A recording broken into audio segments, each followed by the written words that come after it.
Hey guys, what's up? It's Dave here from Airsoft-Obsessed, and this is my Red Jacket Firearms KMP Basic by Elite Force.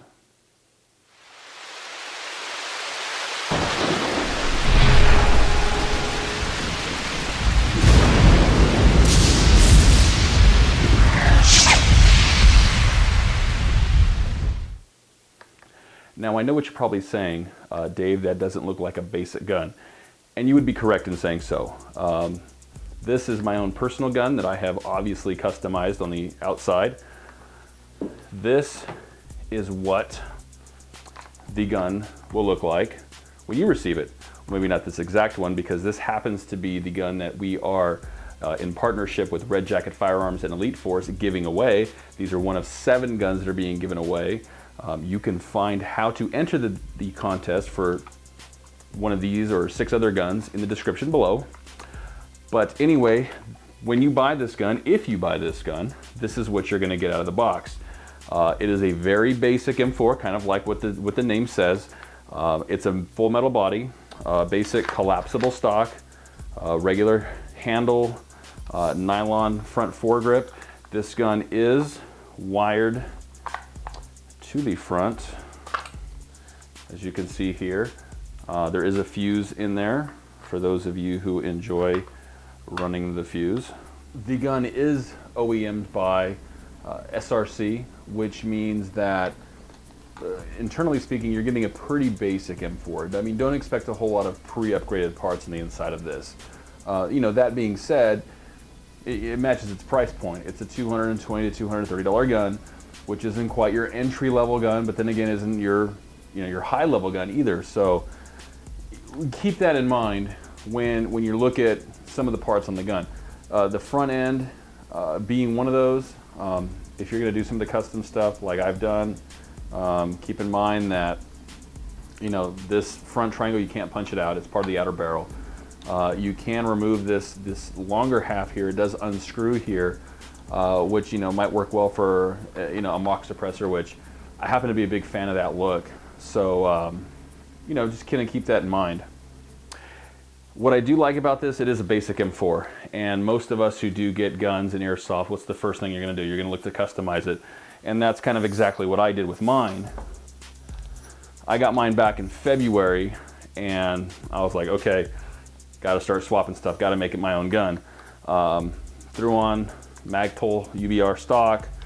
Obviously, I added an optic on there. This one happens to be an Elcan Spectre replica. I put completely remove the front end, because one thing, I went with Mad Bull up front. Mad Bull is probably my favorite company when it comes to accessories and things like that. They make some of the very best aftermarket parts as far as like fit and finish goes with trademarks. I've got the brushed nickel or whatever you want to call that outer barrel. It's a Noveski outer barrel by Mad Bull, with the Noveski low profile gas block. I've got the Mad Bull Troy replica rail here. It's got nice trademarks. Probably can't see it, but those are really nice. This one happens to be a Surefire Qd Replica. Now, performance wise, before I go any farther, I'm going to tell you that I have not touched any of the internals on this gun, and I've played with this gun fairly hard since February. I've taken it to Broken Home, I've taken it to Game Pod, I've taken it to CQB City, I played with it at my own home field here at Hill 559. Most of those fields that I'm playing at is a semi-only field, so when you play semi-only, it's going to be a lot harder on your internal components. And I will say that I am running an 11.1 LiPo. I would not recommend that you run an 11.1 LiPo. I don't really have a problem with teching my own gun, so if something breaks, I'll fix it, not a big deal. But I ran the 11.1 because I wanted to intentionally push the gun hard to see where its breaking point was going to be if it did break. Thus far, this is mid to late June, and I haven't had any issues with it. So, not saying that that's going to happen for all the guns, but so far, running the LiPo hasn't given me any problems. Now, again, I wouldn't recommend it because the wiring is not set up for LiPo. But and I would assume that probably my switch is getting somewhere close to burning out. But if you do get this gun, I highly recommend finding a 9.6. nickel metal hydride battery.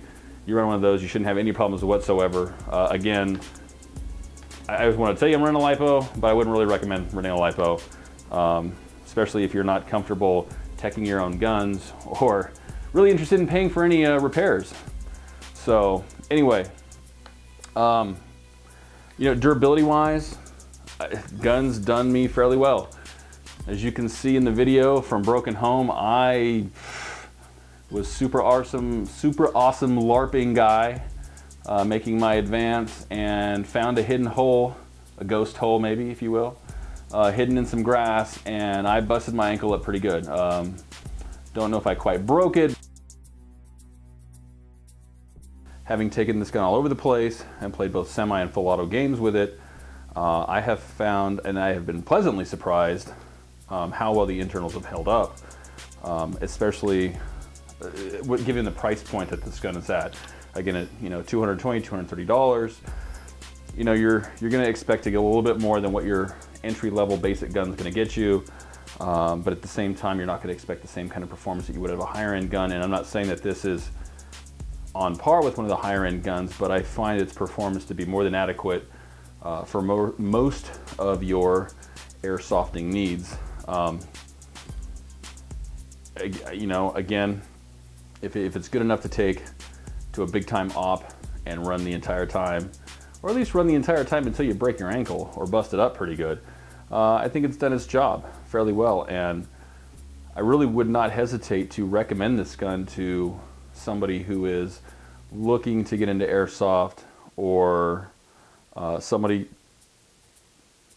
who has been in the entry-level stuff and is looking to make a little step up, or if you just want a gun that it's going to give you some unique trademarks.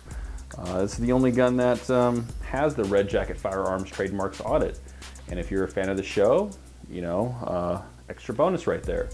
Because I notice a lot of people in airsoft, they want to do something unique, they want to do something a little one-off. I'm one of those people myself. So it does give you some extra benefits there. Actual performance-wise, with the LiPo, I'm getting somewhere around the 18 BBs a second range. Feet per second, which really hasn't changed since I got the gun, is right in the 360 range, give or take, say 7 or 8 FPS. I have found that using the Elite Force, the new 3.2s, the white 3.2s, that this thing had more than adequate range and accuracy to get the job done out on the field. Well, I hope you found some of what I've had to say useful and important to you. Again, before I leave, I want to remind you that we are still giving away this autographed Red Jacket Firearms KMP Basic. Along with the other Elite Force Pro Staff members, there's going to be a total of 7 guns being given away. Details are below. You can hit the link and you can get up to 7 entries yourself just by registering. Plus you can get bonus entries by getting some of your friends to register through your link. So if you have any other questions, comments, feedback, please leave them in the comments below. We do read them all, and as always, we appreciate the support, and we'll see you out on the field.